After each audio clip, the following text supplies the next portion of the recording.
Shalom Bapak Ibu. Apa kabar? Puji Tuhan.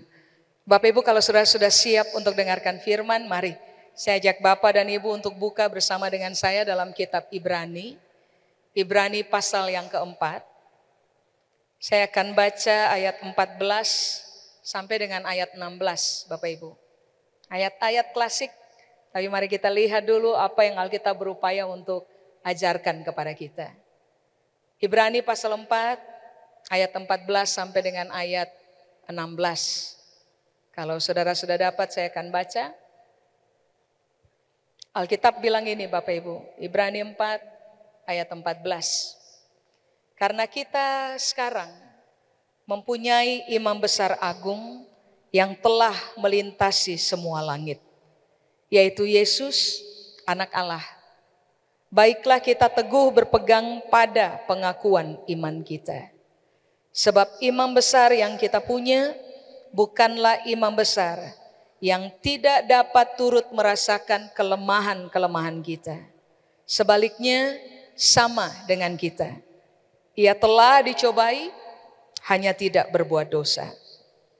Sebab itu, marilah kita dengan penuh keberanian menghampiri tahta kasih karunia, supaya kita menerima rahmat dan menemukan kasih karunia untuk mendapat pertolongan kita pada waktunya. Amin. Mari, saya undang saudara untuk kembali ke ayat yang ke-14. Saudara perlu menggarisbawahi kalimat di awal. Penulis kitab Ibrani bilang, kita sekarang mempunyai. Bukan besok punyanya. Sekarang kita punya. Siapa yang kita punya? Alkitab bilang, imam besar agung. Saudara harus paham konsep ini. Kalau Alkitab menulis kebenaran imam besar agung, berarti Alkitab bilang begini, ini imam posisinya di atas semua imam yang pernah ada di bumi dan yang akan ada di bumi.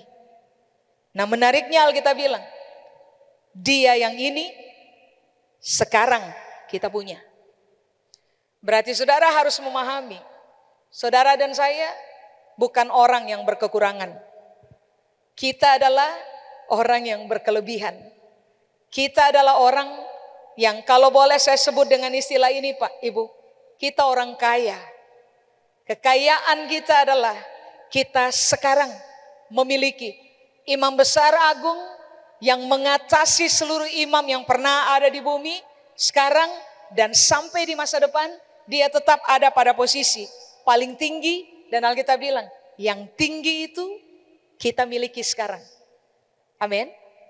Berikutnya Alkitab bilang, imam besar agung ini telah melintasi semua langit. Nah saudara harus ingat, posisi dia paling tinggi.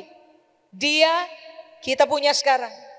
Tapi kalimat berikutnya, dia telah melintasi semua langit. Kata langit di situ menggunakan kata Yunani oranos. Oranos itu pengertian yang pertama adalah begini Pak, Ibu. Langit biru yang katom bisa lihat hari ini. Ada awan putih di atasnya. Itu langit. Dibilang oleh para ahli, itu langit tingkat pertama. Manusia bisa capai? Bisa. Oranos, pengertian yang kedua adalah luar angkasa. Manusia bisa capai? Bisa. Tapi Oranos juga artinya adalah begini. Tahta Allah. Tempat di mana Tuhan bertahta. Manusia bisa capai? Tidak. Jadi di ayat 14 Alkitab lagi bilang bahwa yang kita miliki sekarang ini, satu, pribadi yang posisinya di atas siapa saja. Amin. Tapi yang kedua, yang kita miliki sekarang ini adalah pribadi yang pencapaiannya tidak bisa dicapai oleh siapapun. Cuma dia yang bisa duduk di tahta. Cuma dia yang pernah mencapai tahta. Tidak ada satu manusia pun yang bisa mencapai Tuhan punya tahta sampai dengan hari ini. Makanya Alkitab berupaya kasih tahu buat kita, saudara dan saya seharusnya berbahagia. Karena yang kita punya sekarang, harta yang kita punya sekarang adalah Yesus Kristus, anak Allah yang mengatasi segala sesuatu. Dan pencapaiannya sangat hebat. Untuk alasan itu kita perlu berbangga. Amin. Kita perlu berbahagia. Nah kemudian Alkitab bilang di ayat 14. Karena yang kita punya paling tinggi di atas segala sesuatu. Pencapaiannya paling hebat di antara segala sesuatu yang pernah ada, yang pernah hidup. Lalu Alkitab bilang ini, baiklah kita teguh berpegang kepada pengakuan imannya kita. Teguh berpegang di situ menggunakan kata krateo. Krateo itu artinya begini Pak, Ibu. Peganglah dia erat-erat, sangat kuat. Sampai kalau toh ada orang yang berupaya rampas dia dari saudara dan saya punya hidup, itu orang tidak bisa rampas dari kita. Ulang-ulang. Peganglah dia, Kristus ini, yang posisinya tertinggi dari siapa saja, yang pencapaiannya paling hebat dibanding dengan siapa aja. Dia yang ini, Alkitab bilang, peganglah erat-erat, menjadi sangat kuat. Sebab kalau toh ada orang, siapapun itu, berupaya rampas dari kita, dengan semua upaya yang mereka pernah bisa kerjakan, maka Yesus yang ini tidak akan pernah kita lepaskan. Amin. Apakah berpegang teguh? Berpegang teguh artinya adalah begini. Tidak membuang dia. Tidak melepaskan dia. Menjaga dia betul. Tetap memerintah dalam hidupnya kita dengan seluruh kesetiaan. Jadi Alkitab bilang, setialah, jangan buang dia, jangan lepaskan dia. Dia yang perintah kita punya hidup. Amin. Jangan lepaskan. Sedangkan Alkitab bilang, teguh berpegang kepada pengakuan iman. Pengakuan iman Yunani menggunakan kata homologia. Homologia itu artinya adalah begini. Dia satu-satunya milik kita yang akan bisa bertahan sampai kepada kekekalan. Semua kita paham Pak, Ibu. Kita semua lagi ada pada daftar antrian kan? Kita tahu. Pada satu hari ke depan dalam sebuah masa, Tuhan akan panggil kita masing-masing sesuai dengan dia punya waktu untuk hidupnya kita. Lalu Alkitab bilang begini, semua yang kita punya hari ini, di bumi ini Pak, Ibu, tidak mungkin kita bawa. Amin. Harta satu-satunya yang saudara dan saya bisa bawa sampai kepada kekekalan, cuma Yesus saja. Makanya Alkitab bilang, jangan lepas dia. Pengakuan iman terhadap dia, pegang teguh. Bahwa dia adalah satu-satunya miliknya kita yang paling berharga. Yang akan bertahan sampai kepada kekekalan. Itu homologia. Itu pengakuan imannya kita. Tapi arti yang kedua dari pengakuan iman adalah begini. Whatever takes. Apapun yang terjadi. Jangan pernah sangkal dia. Itu Alkitab bilang. Kenapa? Kenapa kata saya boleh sangkal antua, Bapak Ibu?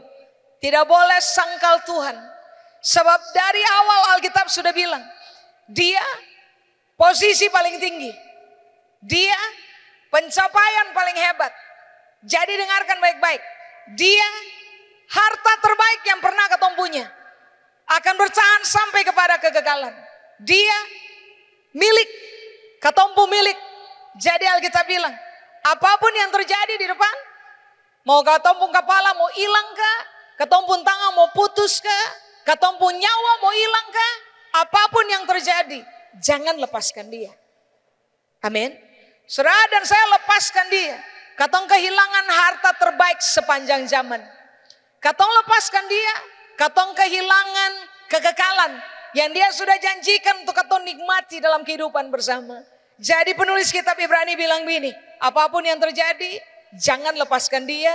Dia itu hak miliknya kita Dan itu pengakuan imannya kita. Amin.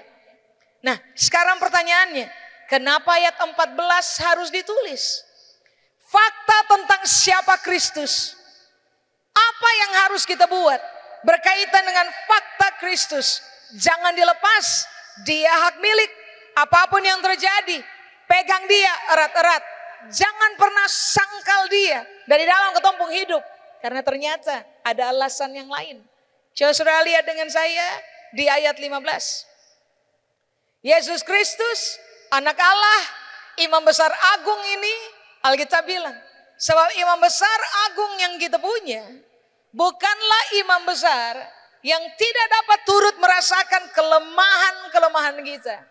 Sebaliknya, ia dicobai, perbedaan dia dengan kita satu saja, dia tidak berbuat dosa. Cukup jelas? Alkitab bilang bahwa kita punya kelemahan, Pak, Ibu. Satu kelemahan? Tidak. Kelemahan-kelemahan. Semua bentuk kelemahan yang ada di saudara dan saya penghidup, ternyata kalau pencobaan datang sangat berpotensi untuk membuat saudara dan saya berbuat dosa. Dari awal Alkitab bilang, imam besar agung, jangan lepas akang ale, jangan lepas antua ale, jangan lepaskan. Kenapa? Cuma antua satu-satunya yang paham bahwa katompung kelemahan. Alkitab bilang, bukanlah imam besar agung yang tidak dapat turut merasakan. Tidak dapat turut merasakan.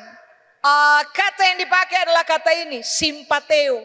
Dari kata simpateo hari ini kita dapat kata simpati. Jadi Alkitab bilang, katompung imam besar agung, antua menaruh rasa ibah. Forgatong.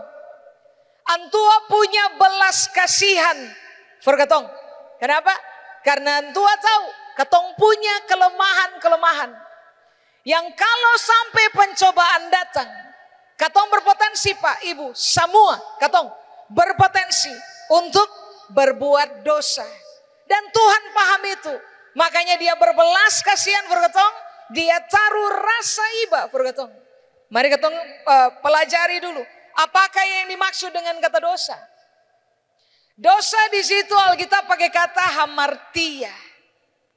Hamartia itu arti yang pertama adalah begini, Bapak Ibu. Meleset dari sasaran. Meleset dari sasaran. Arti yang kedua, gagal mencapai tujuan. Arti yang ketiga, akan memiliki kerinduan untuk menyimpang dari jalan kebenaran, jalan kejujuran, jalan kehormatan.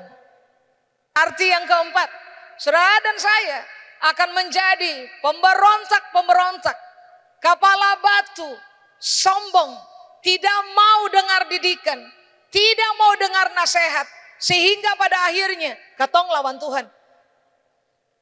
Ulang. Apakah dosa? Meleset dari sasaran, gagal capai tujuan, rindu untuk menyimpang dari jalan kejujuran, kebenaran dan kehormatan. Lalu katong akan jadi pemberontak. Orang yang hidup cuma untuk kepentingan begini saja, lawan Tuhan. Karena yang tadi beta bilang, kepala batu, sombong, susah dididik, susah diajar, tidak terima nasihat. Dan Tuhan tahu itu mencelakakan. Halo? Berarti Alkitab lagi bilang, dari awal setan akan tetap berupaya keras, bermain begitu rupa dalam ketumpung hidup, karena yang dia mau adalah begini, saudara dan saya harus meleset dari sasaran. 2, harus gagal capai tujuan. 3, tidak boleh hidup jujur, tidak boleh hidup terhormat, tidak boleh hidup dalam kebenaran. 4, saudara dan saya, sekalipun telah ditebus oleh Kristus punya darah yang mahal itu, dengan tubuhnya yang terpecah buat kita, biar sekalipun sudah ditebus, tetap saja sudah. Kepala batu saya nggak apa-apa, lawan Tuhan saya nggak apa-apa. Nah itu targetnya. Sedangkan kenapa Tuhan datang? Tuntaskan dia punya karya dalam saudara dan saya punya hidup. Sampai hari ini kita mengingat dia, bawa dia naik. Jadi Alkitab berupaya kasih tahu kepada kita. Sedangkan dia berkarya sampai naik. Lalu nanti dia akan datang lagi dengan target supaya begini. Setelah saudara dan saya diselamatkan, maka kebenaran akan membuat saudara dan saya menjadi orang-orang yang dulunya meleset dari sasaran. Harusnya berubah menjadi anak panah yang kalau Tuhan lepaskan akan selalu tepat sasaran. Dia punya karya seharusnya membuat saudara dan saya yang selalu ada pada posisi gagal mencapai Tuhan punya tujuan dalam hidupnya kita. Dia hadir supaya pada akhirnya saudara dan saya harus dikenal sebagai orang-orang yang terbiasa mencapai Tuhan punya tujuan dalam ketompo hidup. Dia hadir supaya pada akhirnya saudara dan saya berhasil kemanapun kita pergi, di mana saja kita berada, dengan siapa saja ketong berinteraksi, ketong harus dikenal sebagai orang-orang yang jujur, terhormat, dan hidup benar. Berikutnya, dia berkarya supaya saudara dan saya pada akhirnya dikenal sebagai orang-orang percaya yang gampang takluk kepada Tuhan. Berhenti malawang, berhenti kepala batu, berhenti sombong. Ikuti saja Tuhan punya arahan supaya pada akhirnya katong capai target. Itu Tuhan punya kepentingan. Persoalannya adalah ada kelemahan. Yang kalau sampai pencobaan datang, katong berpotensi jatuh. Tuhan paham itu. Makanya antua berbelas kasihan for katong, antua taruh rasa iba for katong. Sudah? Apakah kelemahan? Katong harus paham ini. Mari sama-sama sepakat selesaikan akang Pak Ibu. Selesaikan akang. Supaya saudara dan saya, pencobaan akan tetap datang. Tapi saudara dan saya harusnya ditemukan sebagai orang-orang yang sudah fokus aja capai sasaran. Sudah fokus saja capai Tuhan punya tujuan. Sudah fokus saja untuk hidup pada jalan kejujuran, kebenaran, dan kehormatan. Fokus saja untuk menjadi orang-orang yang takluk diri kepada Tuhan punya pemerintahan. Kelemahan, katong harus urus akang Pak Ibu. Apakah kelemahan? Bahasa Yunani menggunakan kata asteneia. Asteneia atau kelemahan. Pengertian yang pertama adalah begini Pak Ibu. Kelemahan dalam cara berpikir. Kelemahan dalam olah isi berpikir. Itu kelemahan ternyata. Ulang. Apakah asteneia? Apakah kelemahan? Kelemahan dalam cara berpikir. Kelemahan dalam olah berpikir. Itulah sebabnya semua orang paham Pak Ibu. Bahwa medan pertempuran terbesar sepanjang zaman manusia hidup. Itu ada di manusia punya pikiran kan? Iya. Kalau kita lemah dalam cara berpikir Bapak Ibu. Kalau kita lemah dalam persoalan mengolah isi berpikir kita. Mengertilah. Saudara dan saya kalau pencobaan datang. Saudara dan saya, ulangnya, akan meleset dari sasaran, gagal mencapai tujuan, menyimpang dari jalan kejujuran, kebenaran, dan kehormatan. Kita akan menjadi orang-orang yang memberontak terhadap Tuhan punya kehendak.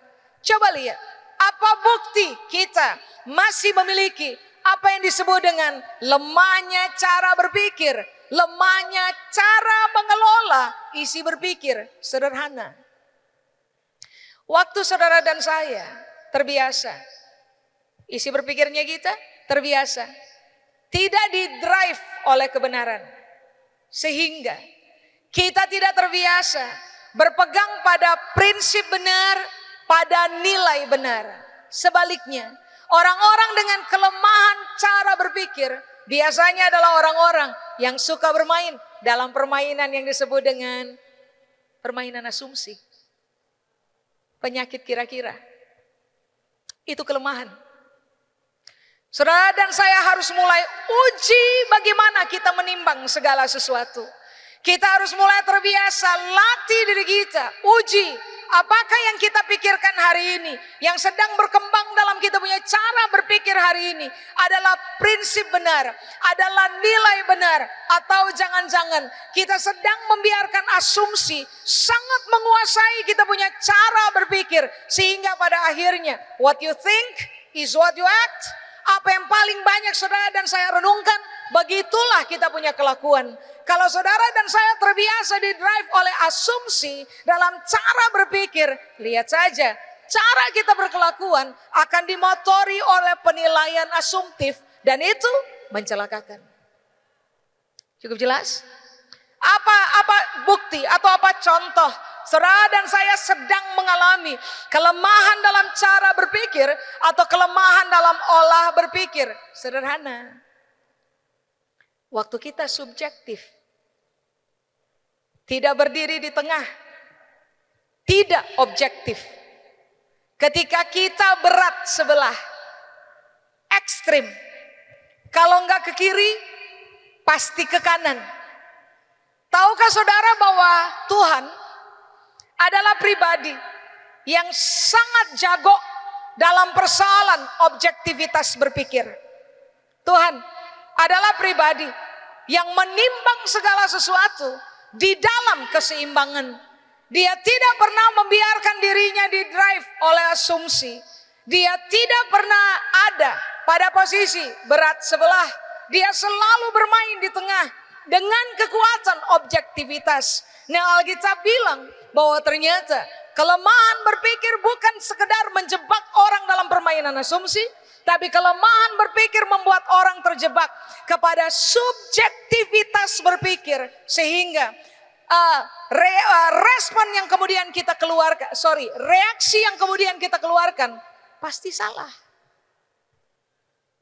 Orang dengan pemikiran objektif, respon pasti betul. Makanya coba mari uji ulang. Area ini masih sangat mendominasi ketumpung hidup kah tidak? Kalau area ini masih mendominasi saudara dan saya pun hidup, tinggal tunggu pencobaan datang. Katong pasti salah sasaran. Katong pasti gagal capai tujuan. Katong pasti berhenti jujur, hidup terhormat dan hidup benar. Katong pasti akan menjadi orang-orang yang Alkitab bilang ini, tukang melawan, sen dengar-dengaran nasihat. Cukup jelas ya Bapak Ibu? Kelemahan berpikir akan membuat orang gampang menghakimi. Penghakiman tidak pernah lahir dari orang yang kuat dalam cara berpikir. Penghakiman selalu hadir karena orang lemah dalam pertimbangan, lemah dalam olah berpikir, lemah dalam cara berpikir. Makanya saudara masih ingat pada waktu satu orang perempuan kedapatan berbuat zina, lalu para imam datang, orang-orang Farisi datang menghadap Yesus, bawa itu perempuan sambil berkata, menurut hukum Musa, orang yang kedapatan berzina harus dilempari dengan batu sampai mati. Saudara masih ingat Yesus bilang apa? Yesus langsung hakimi itu perempuan sambil berkata, makanya lain kali kalau berzina jangan ketahuan. Tidak begitu kan mainnya? Ini yang Yesus bilang. Siapa tidak pernah berdosa, dia boleh ambil batu dan lempari orang itu, perempuan itu, paling pertama. Tidak ada penghakiman. Yang ada adalah objektivitas berpikir. Kemudian Alkitab bilang begini, satu-satu pergi. Lalu Yesus tanya, pada kemana? Perempuan itu bilang, semua pergi. Lalu Yesus dengan santainya dia bilang, ya sudah, kamu bebas pergi. Saya tidak akan menghukum kamu. Pergilah dengan merdeka. Jangan bikin dosa yang sama. Sesimpel itu kualitas berpikir objektif. Tidak ada kekuatan penghakiman dalam menilai apa saja, dalam menilai siapa saja. Kalau sampai saudara dan saya lemah dalam cara berpikir, lemah dalam olah berpikir, nanti lihat saja, saya ulang, ekspresinya asumsi, ekspresinya subjektif, ekspresinya penghakiman. Sudah? Apakah kelemahan? Kelemahan atau asteneia, pengertian yang kedua adalah begini.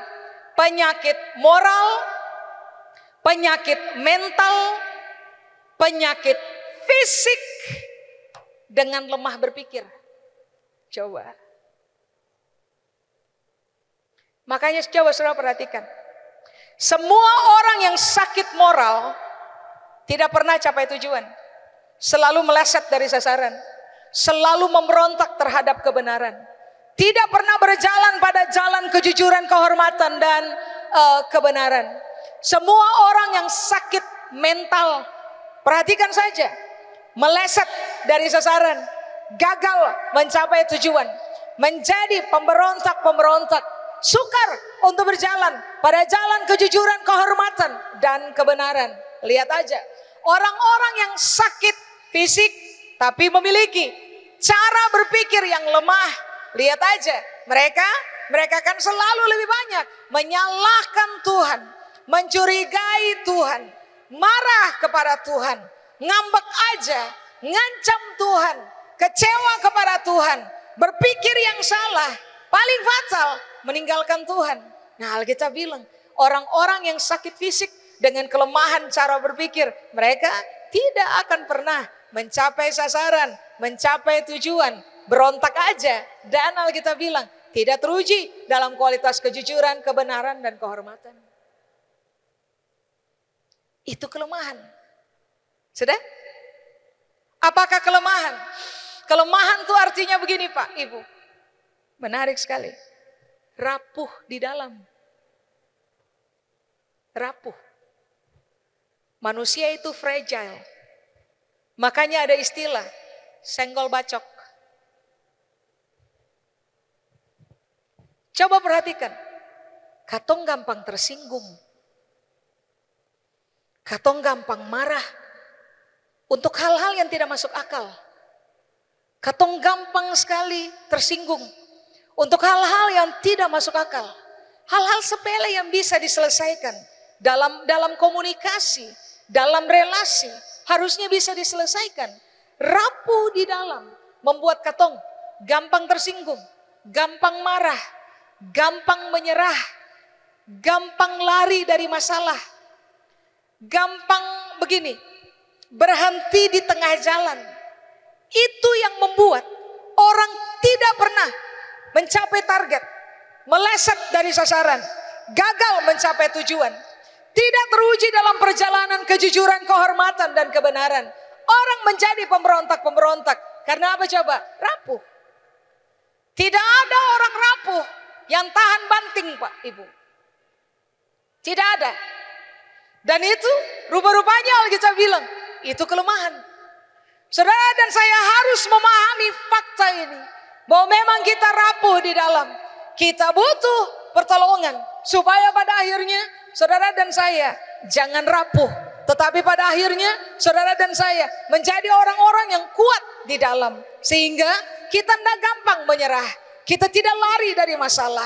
Kita tidak memutuskan untuk berhenti di tengah jalan. Sebaliknya saudara dan saya harus menjadi orang-orang yang mencapai Tuhan punya tujuan dalam hidup kita. Karena kita kuat, bukan rapuh. Sudah? Apakah kelemahan? Menarik sekali. Kelemahan itu artinya begini Pak, Ibu. Asteneia. Empty inside. Lonely inside. Kosong di dalam. Kosong dalam jiwa. Kesepian dalam jiwa. Cek aja Pak, Ibu. Semua orang yang kosong dalam jiwa. Orientasi bukan target. Orientasi bukan tujuan. Pasti menyimpang dari jalan kejujuran, kehormatan, dan kebenaran. Pasti akan menjadi orang-orang yang susah sekali untuk dengar nasihat. Kepala batu, susah dididik, susah diajar. Itu kalau kosong. Tapi yang lain, orang-orang kalau kesepian dalam jiwa, saudara lihat aja. Isu yang mereka pertimbangkan di dalam cara berpikir bukan tentang mencapai tujuan, Karena sepi di dalam. Orientasi pasti diri sendiri, mengasihani diri sendiri. Isu yang dibicarakan diri sendiri, bukan tujuan, bukan sasaran, bukan jalan yang benar, bukan takluk kepada nasihat. Nah, ini kelemahan. Tahukah saudara bahwa sampai dengan hari ini penyakit yang susah sekali disembuhkan oleh semua tenaga ahli medis adalah emptiness dan loneliness? Orang Indonesia terbukti lonely, Pak, Ibu. Sudah tahu laporan terakhir? Orang Indonesia terbukti lonely. Kenapa bisa ditarik kesimpulan itu? Salah satu tolak ukurnya adalah empty and lonely. Salah satu tolak ukurnya adalah orang Indonesia bisa menghabiskan scroll sosial media lebih dari 3 jam. Scroll aja. Dan tanpa kita sadar, kita telah kehilangan 3 jam. Tolak ukurnya. Negara-negara maju, rata-rata penduduknya hanya menghabiskan mentok-mentok 1 jam. Kita melampaui standar sekali, lebih dari 3 jam. Ada yang sampai 5-6 jam, cuma scroll saja. Coba cek. Waktu yang Tuhan percayakan kepada saudara dan saya, berapa jam habis cuman untuk scroll, for nothing. Berdasarkan ilmu jiwa, dikaitkan dengan fakta hari ini, ternyata ditemukan itu terjadi karena empty inside, lonely inside. Coba, ini kelemahan. Boleh lihat sosial media, lihat saja. Tidak apa-apa. Tapi kalau boleh, pertimbangkan waktu. Semakin banyak saudara bergulat di area itu, for nothing, tanpa tujuan. Kecuali saudara bekerja di dalamnya, menungganginya untuk bekerja. It doesn't matter, karena ada tujuannya. Tapi yang saya maksud adalah ini, orang scroll tanpa tujuan. Dan spend more than 3 hours. Kosong gitu aja. Emptiness, loneliness, itu kelemahan. Kelemahan ini kalau ditunggangi oleh pencobaan, lihat aja, orang berbuat dosa. Sudah? Mulai berpikir, harus mulai berpikir Pak, Ibu. Coba, apakah kelemahan atau asteneia? Menarik sekali. Kurangnya kapasitas untuk memahami what's going on in life. Kurang kapasitas untuk memahami apa yang sedang terjadi dalam hidup. Makanya pertanyaan terbanyak yang orang ajukan kepada Tuhan, satu saja. Pertanyaan terbanyak yang orang ajukan kepada Tuhan adalah pertanyaan ini. Why? Karena kita punya kelemahan. Kelemahan kita adalah kurang kapasitas untuk memahami apa yang sedang terjadi dalam hidupnya kita. Rata-rata orang akan datang pada Tuhan dan bertanya, kenapa? Saya kurang apa? Saya sudah melayani Tuhan, kenapa saya harus ngalami ini? Saya sudah kasih banyak untuk Tuhan, kenapa saya harus alami ini? Saya kurang berkorban apa untuk Tuhan, kenapa saya harus alami ini? Sudah tahu, itu kelemahan. Kurang kapasitas untuk memahami what's going on in life.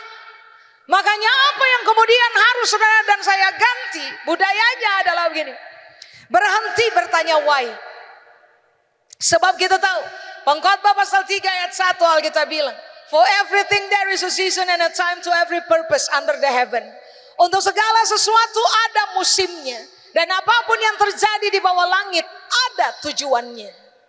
Kita harus paham Pak Ibu, bahwa apapun yang terjadi dalam hidupnya kita pasti ada tujuan. Jadi berhentilah bertanya why. Apa yang saudara dan saya harus ajukan kepada Tuhan adalah begini. Pada musim ini Tuhan mau ajar saya apa? pada musim ini saya harus belajar apa? Kita paham bahwa ini pasti ada tujuan. Walaupun hari ini kita belum tahu apa tujuannya, tapi kita udah tahu bahwa kejadian ini ada tujuan. Berarti saya harus minta Tuhan ajar saya supaya Tuhan punya tujuan tercapai. Makanya saya bilang, kelemahannya kita, kurangnya kapasitas untuk memahami what's going on in life akan membuat saudara dan saya ketika pencobaan datang, kita gampang sekali berbuat dosa. Meleset dari sasaran, gagal mencapai tujuan, menyimpang dari jalan kejujuran, kehormatan dan kebenaran. Saudara dan saya akan tetap menjadi orang-orang yang kepala batu, susah dididik, susah diajar, susah diarahkan, pemberontak, tidak takluk kepada kebenaran. Coba, kenapa? Karena memang kita punya kelemahan, memiliki kurangnya kapasitas untuk memahami. Saya ulang, what's going on in life? Beda halnya dengan kita yang telah memahami kebenaran. Bagi kita yang telah memahami kebenaran, apa yang kemudian akan kita buat? Yang akan kita buat adalah, oke, tolong ajar saya. Bantu saya belajar. Supaya tujuan Tuhan tercapai. Dalam musim ini, pada proses ini, dalam hidup saya. Halo? Apakah kelemahan atau asteneia? Kelemahan atau asteneia adalah begini Pak, Ibu. Ini menarik sekali. Saudara dan saya tidak memiliki kapasitas, kurangnya kapasitas untuk menahan keinginan-keinginan yang berjuang dalam diri kita, yang kalau kita wujudkan itu bisa rusak hidupnya kita. Itu kelemahan. Ulang. Kurangnya kapasitas untuk controlling, mengendalikan, menahan keinginan-keinginan yang berjuang dalam diri kita, yang kalau kita turuti itu bisa rusak hidupnya kita. Itu kelemahan. Masalahnya adalah begini Pak, Ibu. Orang punya banyak keinginan dan tanpa pertimbangan yang matang, orang buahi aja mereka punya keinginan. Yang pada akhirnya 1 tahun berikutnya, 2 tahun berikutnya, 10 tahun berikutnya, akhirnya kita paham, ternyata keinginan yang dulu saya kerjakan, rusak saya punya hidup. Itu kelemahan, asteneia. Contoh saja, kata dokter, ini kata dokter, yang asam urat jangan makan. Jangan pura-pura saya tahu. Dokter bilang ini, jangan makan kacang-kacangan. Lalu, katong cinta kacang-kacangan. Terus, apa yang katong buat? Makan saja dalam nama Yesus aman.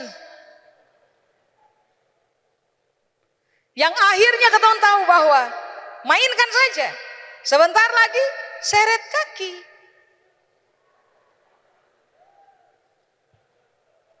Saudara tahu? Itu kelemahan. Katong tidak punya kendali untuk kuasai keinginan yang ternyata kalau ketong wujudkan akan rusak ketong hidup.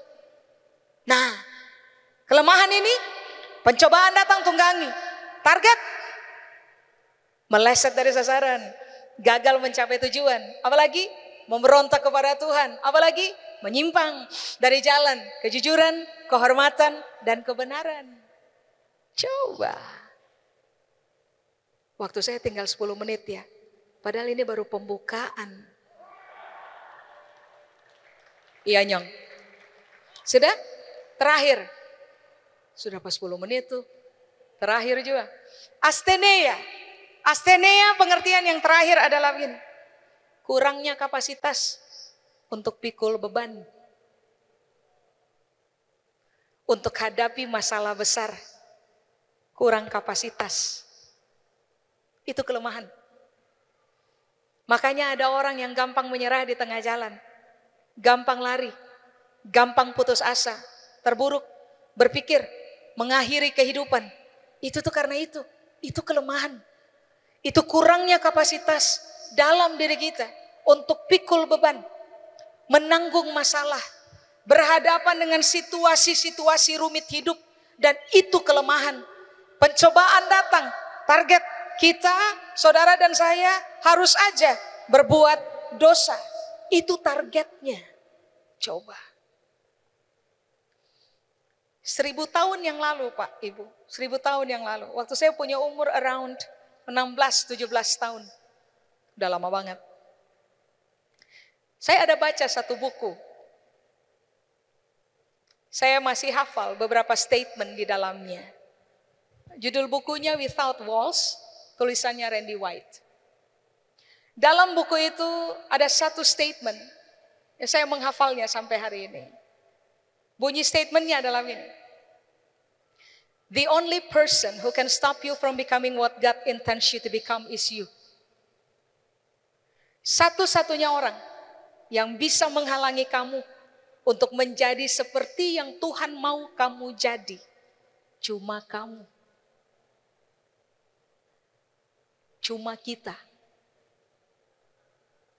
Katong maju, kalau katong putuskan maju. Katong mundur, kalau katong putuskan mundur. Katong berbuat dosa, kalau katong putuskan berbuat dosa. Katong fokus mencapai tujuan, kalau katong putuskan untuk fokus capai tujuan. Jadi bolanya ada di dalam saudara dan saya punya keputusan. Sudah? Makanya ayat 16 ditulis. Semua orang punya kelemahan. Sudah? Berpotensi berbuat dosa. Yesus tidak mati, bangkit, naik. Nanti kali kedua dia akan datang lagi untuk menemukan fakta bahwa saudara dan saya tetap berbuat dosa. Yesus naik, nanti sekali waktu dia turun lagi untuk kemudian dia menemukan fakta bahwa saudara dan saya telah terbiasa hidup benar sampai dosa menyingkir aja dari kita. Harusnya itu menjadi cerita hidup kita start from this day on. Dari hari ini sampai ke depan, sampai Yesus datang untuk kali yang kedua. Makanya di ayat 16 Alkitab bilang gini, karena kamu tahu kamu punya kelemahan dan kamu tahu bahwa kalau kamu dicobai, maka yang terjadi adalah kamu berbuat dosa dan Tuhan menaruh rasa iba kepada kamu. Tuhan menaruh belas kasihan kepada kamu. Ayat 16 Alkitab bilang gitu. Sebab itu marilah kita dengan penuh keberanian. Ngapain? Menghampiri tata kasih karunia. Kenapa dengan penuh keberanian kita harus menghampiri tata kasih karunia? Alkitab bilang, cuma di tata kasih karunia, saudara dan saya akan dapatkan dua hal. Kasih karunia, yang kedua rahmat. Kalau kasih karunia dan rahmat bekerja, pertolongan akan datang untuk saudara dan saya tepat waktu. Pertolongan untuk apa? Handling kita punya kelemahan Pak Ibu. Handling kita punya kelemahan. Bahwa target Tuhan waktu dia naik, dia sudah kasih target bahwa kalau saya balik lagi, iman harus tetap ada di bumi. Kalau saya balik lagi, orang-orang percaya sudah harus selesai dengan persoalan dosa. Saudara dan saya harus dikenal sebagai orang-orang yang terlatih sekali, terfokus kepada capai sasaran, capai tujuan, berjalan pada jalan kejujuran, kehormatan dan kebenaran. Saudara dan saya harusnya dikenal oleh Tuhan, oleh siapa aja dalam hidupnya kita. Kita udah stop main-main kepala batu. Kita sudah stop jadi orang-orang yang suka membangkang kepada Tuhan. Tukang melawan, tutup telinga walaupun nasihat tetap datang. Kita udah selesai dengan itu permainan.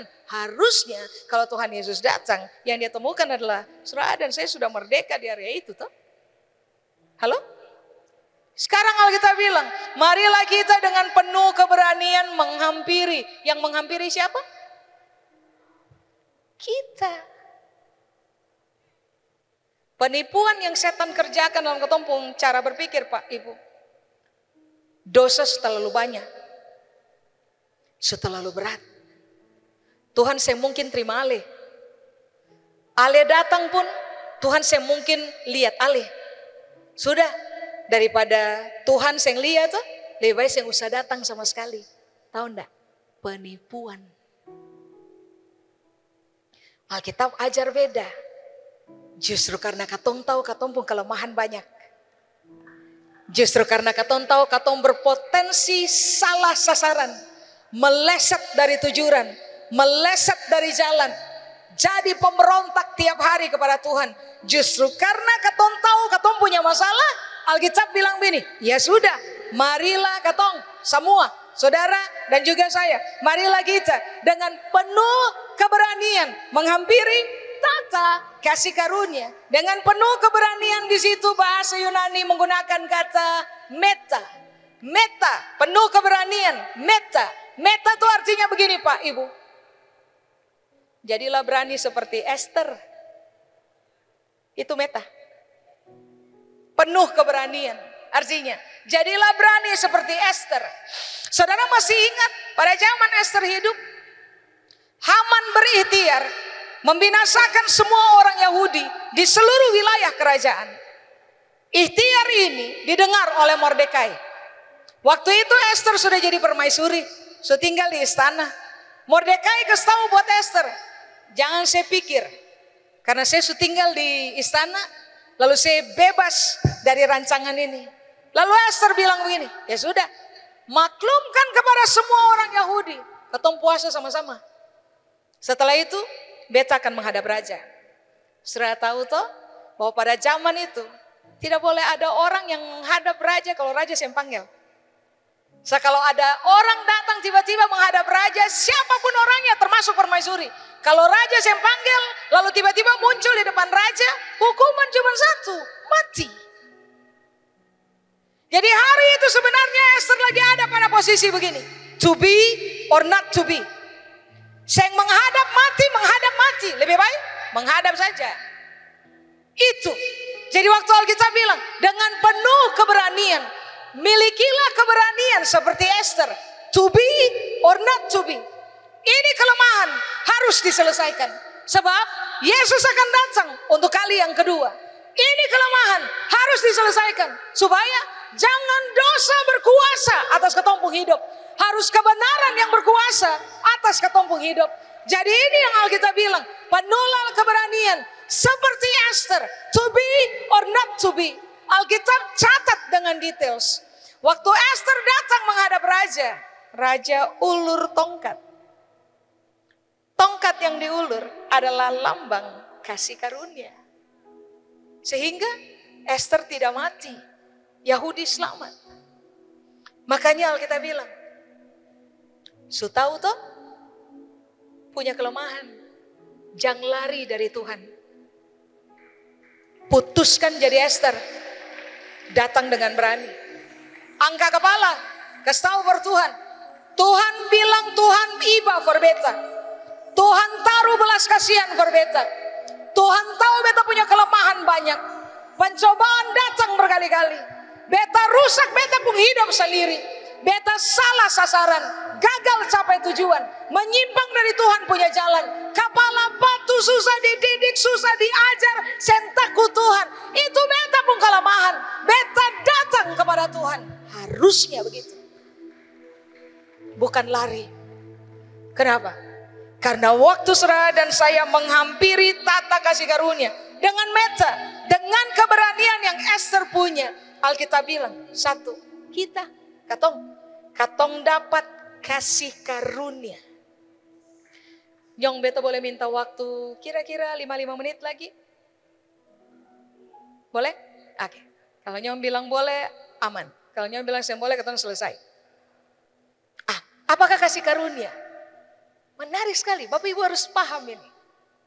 Tuhan bilang, datang saja. Saya salah tuh, saya punya kelemahan tuh, datang saja. Seng mungkin antua tutup pintu berketong. Seng mungkin. Sudah?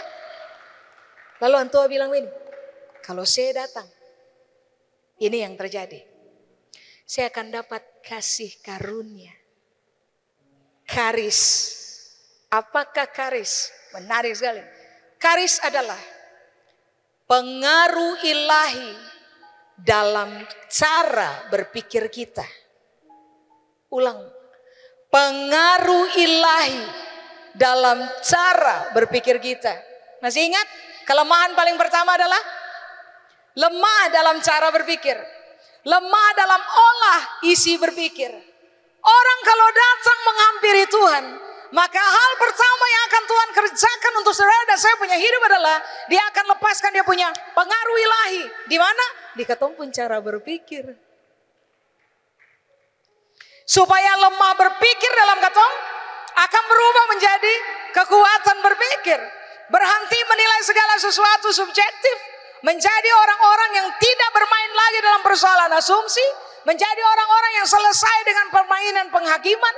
Kita akan didapati kuat dalam cara berpikir. Dan dalam persoalan mengelola isi berpikir. Katong akan kuat di situ. Pertanyaannya, bagaimana Tuhan melepaskan dia punya pengaruh ilahi dalam katong pun cara berpikir? Sederhana, waktu saudara dan saya renungkan firman tiap hari. Firman, perkataan Tuhan. Bahasa Yunani bilang logos. Logos itu artinya adalah salah satunya pikiran Tuhan yang diperkatakan kepada pikiran manusia.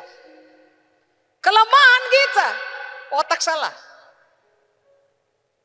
Apa yang kemudian Tuhan bilang? Karena saya punya otak salah toh. Jadi akhirnya adalah gampang berbuat dosa. Saya datang saja, mari. Ini yang Tuhan bilang. Beta akan pengaruhi saya pun cara berpikir dengan beta pun cara berpikir. Pengaruh ilahi dalam ketong pun cara berpikir. Hasilnya nanti saudara lihat. Kuasa dari firman Allah yang kemudian ketong pahami. Itu akan rusak ketong pun cara berpikir. Rusak dalam konsep begini. Yang salah-salah dari ketong pun cara berpikir akan dicabut sampai ke akar-akarnya. Dibuang. Lalu Tuhan akan tanam akar kebenaran berpikir yang baru dalam ketong punya cara berpikir. Sehingga cara ketong lihat segala sesuatu. Termasuk cara ketong lihat siapa aja dalam ketong pun hidup. Akan beda. Akan beda. Karena apa coba? Ada kasih karunia yang Tuhan mainkan dalam ketong pun hidup. Makanya dengarkan ini baik. Cara kasih karunia bekerja maksimal dalam ketong pun hidup adalah melalui firman Allah. Jangan jauh dari firman. Justru karena tahu ketong pun kelemahan banyak. Karena tahu ketong jatuh bangun dalam dosa yang sama. Mari kita ulang. Hampiri Tuhan dengan berani. Begini, bergaul dengan firman Allah. Baca Alkitab, renungkan Alkitab. Tuhan akan pengaruhi saudara dan saya punya cara berpikir di area itu. Dan kalau ketong berubah, itu kuasa dari kasih karunia yang bekerja dalam ketong pun hidup. Amin. Apakah kasih karunia atau karis? Kasih karunia atau karis adalah hal-hal yang Tuhan kasih buat ketong Pak, Ibu. Yang kalau ketong tanda tangan terima akang, ini yang Alkitab bilang, itu akan bermanfaat buat ketong pun hidup. Itu akan kasih keuntungan buat ketong pun hidup. Itu akan bikin ketong berhasil. Itu akan membuat saudara dan saya, Alkitab bilang ini, menjadi orang-orang yang merdeka di dalam kebenaran. Coba. Kenapa ketong harus selesai di area ini, Bapak Ibu? Karena sebentar lagi Yesus datang. Kalau antua datang, antua harus menemukan katong jago hidup benar. Katong terfokus capai tujuan. Katong tidak meleset dari sasaran. Katong berhenti memberontak. Katong terbiasa berjalan pada jalan kejujuran, kebenaran, dan kehormatan. Apakah kasih karunia? Kasih karunia adalah kemampuan ilahi yang Tuhan berikan kepada kita untuk bisa pikul apa saja, hadapi apa saja, tangani apa saja, capai apa saja. Itu kasih karunia. Amin. Berarti kalau saudara bertanya di saudara pun tanpa duduk, beta pun hidup so habis nih. Kisah suseng ada lah, so habis sudah.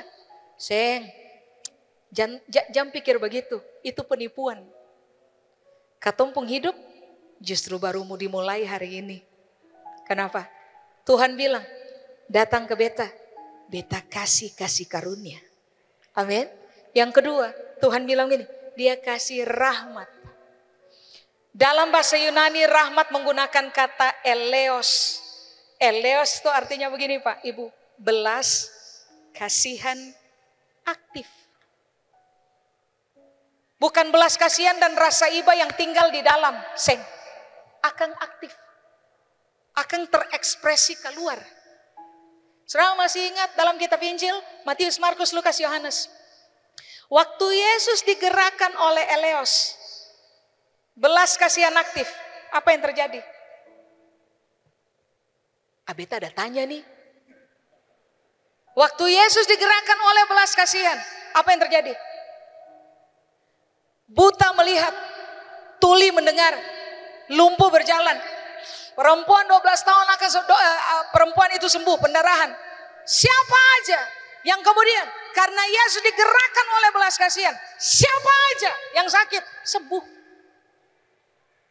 Karena Yesus digerakkan oleh belas kasihan, siapa aja yang tidak berubah, keadaan apa aja yang tidak berubah, berubah. Makanya kenapa Alkitab bilang begini loh, setan bermain dalam ketumpung hidup. Dia berupaya supaya saudara dan saya jangan capai tujuan, meleset dari sasaran, tetap kepala batu di hadapan Tuhan, menyimpang dari jalan kejujuran, kehormatan dan kebenaran. Yesus naik untuk kepentingan begini, kesau berketong. Antu akan balik kembali untuk kedua kali. Berarti katong harus mulai bermain dengan waktu, Pak Ibu. Sebentar lagi Antu datang, berarti mari begini, rame-rame. Katong berapa ribu orang di sini nih, rame-rame. Hampiri Antu pun tata kasih karunia dan bilang, Tuhan tahu, beta tahu. Beta punya kelemahan. Gampang jatuh dalam dosa. Berkali-kali jatuh bangun. Sampai orang yang percaya bahwa beta ada kemungkinan untuk berubah. Ada orang yang bilang setan hidup lebih baik dari Ale. Sudah? Pada titik ini, penipuan. Alkitab bilang, hampiri tahta kasih karunia. Kamu dapat rahmat, kamu dapat kasih karunia. Nanti yang terjadi adalah kamu ditolong tepat waktu. Apa yang ditolong oleh Tuhan di dalam kita? Satu saja Pak Ibu, kelemahan. Target, jangan berdosa. Kelemahan, Tuhan tolong. Target, capai tujuan. Kelemahan, Tuhan tolong. Target, jangan meleset dari sasaran. Kelemahan dalam ketong, Tuhan tolong, selesaikan akang. Dengan Tuhan punya firman, kuasai ketong punya cara berpikir. Supaya pada akhirnya, saudara dan saya akan berubah menjadi orang-orang yang lebih gampang tunduk kepada Tuhan daripada kepala batu dan memberontak. Tuhan dengan seluruh kekuatan kasih karunia dan rahmat, kalau Tuhan tolong saudara dan saya, ini yang Alkitab bilang, yang akan terjadi dalam ketemu kehidupan adalah katong akan dikenal sebagai orang-orang benar, orang-orang jujur, orang-orang terhormat yang sudah tidak lagi terbiasa berdosa aja dalam hidup. Amin. Beta selesai. Beta undang saudara bangkit berdiri. Mari katong datang kepada Tuhan. Coba puji ulang. Alkitab bilang, kamu akan mendapatkan pertolongan pada waktunya. Kamu akan mendapatkan pertolongan eukairos. Kamu akan mendapatkan pertolongan sesuai dengan yang kamu butuhkan. Alkitab bilang, kamu akan mendapatkan pertolongan eukairos. Kamu akan mendapatkan pertolongan tepat sasaran. Ale jatuh di mana? Ale berhenti berjalan di mana? Ale memberontak di mana? Hampiri tata kasih karunia, temukan rahmat, temukan kasih karunia. Alkitab bilang, Ale bisa ditolong tepat waktu, tepat sasaran, tepat musim. Amin.